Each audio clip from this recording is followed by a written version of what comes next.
Sitaraman responding in Parliament, saying the Finance Minister has no role in devolution of funds to state. She can't stop anything. How does the state respond to this, sir, now? See,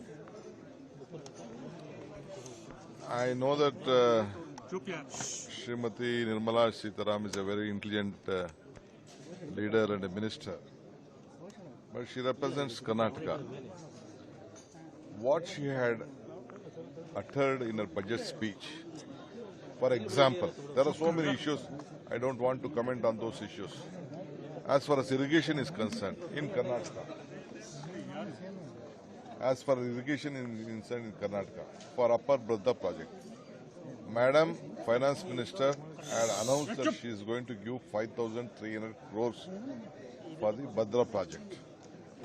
Is it not the Finance Minister's announcement? Without knowing, without having the policy, I think no minister will announce without any recommendation.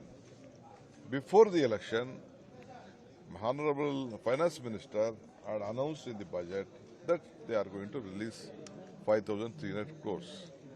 Have they released? Is it not the voice of the Honorable Finance Minister? I am telling you one instance. So, Finance Minister full powers. Even on the Finance Commission issue, whatever the discrepancy is there, they have the entire power to rectify it, give justice, whatever injustice has been done. Naturally, see, there is a, for example, in Gujarat, I think they have announced some big scheme, that is Gift City.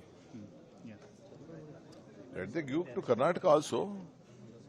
Madam is from Karnataka. Let she give one Gift City to Karnataka.